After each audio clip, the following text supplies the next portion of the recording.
Hello and welcome to SKB shots. Round of 32 matches చాలా unpredictable గా జరుగుతూ ఉన్నాయి. అఫ్ కోర్స్ కెనడా అడ్వాన్స్ అయిపోయిన విషయం పక్కన పెడితే గనక ఆ తర్వాత జరిగిన 3 మ్యాచ్ల్లో వేరే లెవెల్ ట్విస్ట్లు, టర్న్లు, పెనల్టీలు, సడన్ డెత్లు చాలా జరిగాయి. 3 బ్లాక్ బస్టర్ మ్యాచెస్ జరిగాయి, 2 పెనల్టీ షూట్అవుట్స్, 1 సడన్ డెత్. అద్రిపోయే రిజల్ట్స్ వచ్చాయి మొరక్కో అండ్ అలాగే పారగ్వేకి. మబ్బులిడిపోయే రిజల్ట్స్ వచ్చాయి జర్మనీకి అండ్ అలాగే నెదర్లాండ్స్ కి. బ్రెజిల్ అడ్వాన్సెస్, వీటి గురించి మాట్లాడుకుందాం. Let's get started. అన్ని మ్యాచ్లు డీటెయిల్గా కవర్ చేయలేం కానీ క్లుప్తంగా కవర్ చేద్దాం, ఇంక్లూడింగ్ ద టాక్టిక్స్ అండ్ అలాగే సమ్ హై డ్రామా మూమెంట్స్ గురించి. జపాన్ వర్ ఫ్యాబ్యులస్. ఫస్ట్ హాఫ్లో బ్రెజిల్కి అసలు ఏమీ అర్థం కాకుండా చేశారు. హై ప్రెస్సింగ్ గేమ్ ఆడారు, డిఫెన్స్ కూడా అన్ని విధాలుగా బ్లాక్ చేసుకుంటూ వచ్చారు. అండ్ బ్రెజిల్ అడ్వాన్సెస్ అన్నిటిని కూడా తిప్పి కొట్టారు, బ్రెజిల్ వెనక్కి పుష్ చేశారు. అండ్ వాళ్ళకి అవకాశం వచ్చినప్పుడు వాళ్ళు గోల్ కూడా కొట్టారు. సో ఫస్ట్ హాఫ్ అయిపోయేసరికి Japan versus Brazil, Japan took the lead 1-0 up. And Brazil were forced to make some tactical substitutions. So Casemiro role మార్చే ప్రయత్నం చేశారు అక్కడ. అండ్ ఆ తర్వాత కొంచెం సబ్స్టిట్యూషన్స్ అనేవి కూడా జరుగుతూ వచ్చాయి. అందరూ అనుకున్నారు నెయ్మార్ వస్తాడేమో అని చెప్పేసి, బట్ నెయ్మార్ రాలా. కార్లో ఆంచెలోట్టి ఆలోచన ఏంటి అంటే కనుక ఈక్వలైజర్ రాలేదు 70th మినిట్ దాకా అంటే నెయ్మార్ రావాలి, ఎందుకంటే నెక్స్ట్ 50 minutes దాకా ఆడాల్సి వస్తుంది. ఎందుకంటే 90 minutes రిజల్ట్ రాలేదంటే కనుక 120 minutes దాకా ఎక్స్టెండ్ చేస్తారు. సో ప్రాబ్లీ అదే అనుకున్నారు, బట్ కసిమిరో దగ్గర నుంచి ఒక రిజల్ట్ అనేది వచ్చింది. 1-1 అనే స్కోర్కి వెళ్ళింది. అండ్ ఆ తర్వాత 90+ యాడెడ్ టైంలో, ఇంజరీ టైంలో సరే ఇంకా అయిపోయింది, 120 దాకా వెళ్తుంది, 1 చేంజెస్ వస్తున్నాయి ఇంకా అనుకుంటున్న సమయంలో మార్టినెల్లి దగ్గర నుంచి గోల్ వచ్చింది. బ్రూనో గిమారెజ్ చాలా అద్భుతమైన రన్ అది, అండ్ మార్టినెల్లి గోల్ స్కోర్ చేశాడు. Just one Japan were thinking okay fine, మనం ఇంకొక అరగంట ఆడాలి అని. వాళ్ళ time in this World Cup has come to end.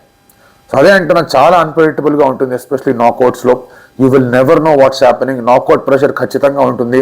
Okay fine, మనం కొంచెం ఫాల్ బ్యాక్ అవుదాం, గోల్ కాపాడుకుందాం అనుకుంటున్న పరిస్థితుల్లోనే గోల్ ఎక్కువ వెళ్ళిన సందర్భాలు చాలా ఉన్నాయి. చాలా బాగా ఆడారు Japan, they played really well. And వాళ్ళ ఫ్యాన్స్ కూడా ట్రావెల్ అయ్యారు, చాలా అద్భుతమైన రీతిలో మంచి డిసిప్లిన్ కనబరిచారు వాళ్ళ ఫ్యాన్స్ అందరూ కూడా. ప్లేయర్స్ అందరూ కూడా చాలా బాగా ఆడారు. And they have been doing really well in football. ఒక 33 years బ్యాక్ చూసుకుంటే కనుక ఇండియాకి వాళ్ళకి మధ్య ఉన్న ranking difference was 30.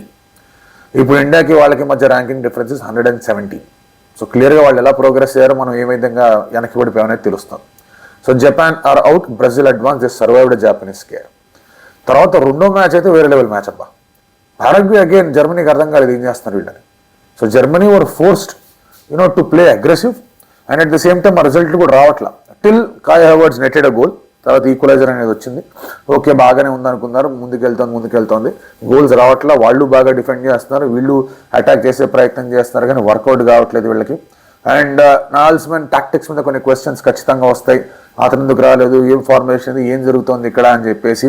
And last గేమ్లో కూడా ఈక్వెడార్ అగేన్స్ట్గా జర్మనీ ఓడిపోయినప్పుడు ఇటువంటి క్వశ్చన్స్ కొన్ని రేజ్ అయ్యాయి, అసలు ఏం జరుగుతోంది, ఏంది లెక్క అని చెప్పి. బట్ జర్మనీ క్లీన్ షీట్స్ ఒక మ్యాచ్లో కూడా పెట్టుకోకుండా ఉండడం is a big question mark అనమాట. సరే పెనల్టీ షూట్అవుట్కి వెళ్ళారు. పెనల్టీ షూట్అవుట్కి వెళ్ళినప్పుడు జర్మనీ అడ్వాంటేజ్ పొజిషన్లో ఉంటుంది, ఎందుకంటే they have never lost a FIFA game in penalties. నాకౌట్స్లో జర్మనీ ఎప్పుడు కూడా పెనల్టీ షూట్అవుట్ కారణంగా ఓడిపోలే. But they had a disaster start to the penalty shootout. Kai Havertz miss చేశాడు గోల్ని. సరే ఆ తర్వాత మళ్ళీ ఇద్దరు గోల్ కీపర్స్ ఏదో ఒక రకంగా 2 సేవులు చేసుకొని 3-all స్కోర్ అనేది వచ్చింది. 5 shots అయిపోయిన తర్వాత. సో 5 shots ఈచ్ టీం తీసుకున్న తర్వాత కూడా సేమ్ స్కోర్ లైన్ ఉంది అంటే కనుక సడన్ డెత్ అంటారు.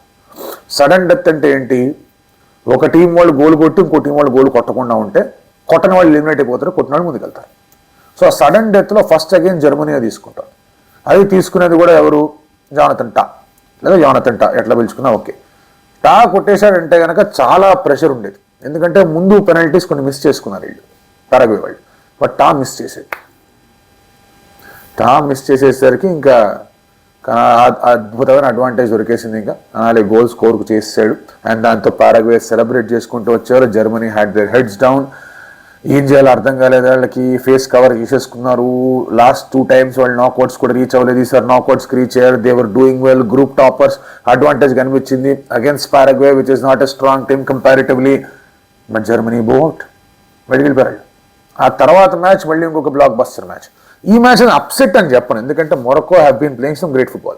కానీ నెదర్లాండ్స్ ఆర్ యూరోపియన్ జైంట్, అందులో ఎటువంటి డౌట్ లేదు.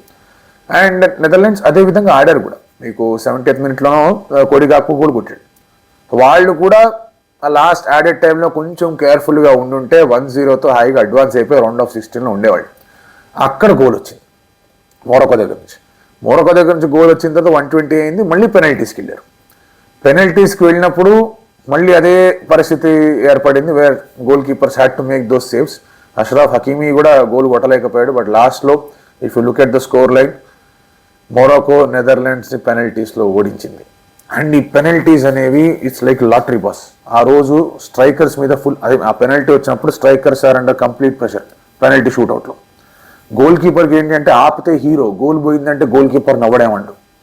వాడు ఆపాడంటే కనుక గోల్ కీపర్ హీరో. స్ట్రైకర్ ఏంటంటే కొడితే ఓకే, కొట్టలేదు అంటే కనుక తన వల్లే మ్యాచ్ ఓడిపోయిందని అనుకుంటారు అందరు. So pressure is on striker. And Netherlands కూడా మిస్ చేసుకున్నారు. సో నెదర్లాండ్స్ ఎవరైతే the might go till semis till the distance అని కొంతమంది భావించారో, అసలు ఫుట్బాలింగ్ టీం చాలా మంచి టీం, ఒక జాయింట్ కిల్లర్ షీల్డ్ అని చెప్పేసి అందరూ భావించిన వాళ్ళు ఉన్నారు, ఇంక్లూడింగ్ మీ. మొరాకోకి అగేన్స్ట్గా పెనల్టీలో పోతారని అయితే అనుకోవాలి. In fact that was big thing. అది ఇన్ఫాక్ట్ మొరాకో కేమ్ బ్యాక్, అది ఎక్కడ కొట్టారు ఈక్వలైజర్ వాళ్ళు. సో దానివల్ల మొరాకో అడ్వాన్స్ అయ్యారు, పారాగ్వే అడ్వాన్స్ అయ్యారు, Brazil has advanced, and European giants అని మాట్లాడుకునే 2 టీమ్స్ ఆర్ గాన్. సో ఈ యొక్క ఫీఫా మనం మాట్లాడుకుంటే కనుక ఆల్రెడీ అన్ప్రెడిక్టబిలిటీ అనేది ఎట్లా ఉంటుందో చాలా క్లియర్గా కనిపిస్తుంది మనకి. Very clearly we have seen all round knockout మ్యాచెస్లో కూడా మనం చూసాం. కొన్ని teams have done exceedingly well. Cabo Verde లాంటి టీమ్స్ చూసాం, డిఆర్ కాంగో లాంటి టీమ్స్ చూసాం. They have done phenomenally well. And ఇప్పుడు నాకౌట్స్కి వచ్చేసరికి రిజల్ట్ ఖచ్చితంగా రావాలి. అండ్ అక్కడ big nations or big footballing teams చతికలబడే అవకాశాలు చాలా గట్టిగా ఉంటాయి. సో ఇంకా కొన్ని మ్యాచెస్ ఉన్నాయి, రౌండ్ ఆఫ్ 30 చాలా మ్యాచెస్ ఉన్నాయి, చాలా మ్యాచెస్ ఉన్నాయి. రౌండ్ ఆఫ్ 32లో 16 మ్యాచెస్లో 4 మ్యాచ్లే జరిగాయి, ఇంకా 12 మ్యాచెస్ అనేవి ఉన్నాయి. ఇంకా all the bigger teams to play. Spain ఆడాలా, అర్జెంటీనా ఆడాలా, పోర్చుగల్ ఆడాలా, ఇంకా చాలా ఉన్నాయి, ఫ్రాన్స్ ఆడాలా, నార్వే ఆడాలి, ఇంకా చాలా ఉన్నాయి. సో ఏదన్నా జరగచ్చు.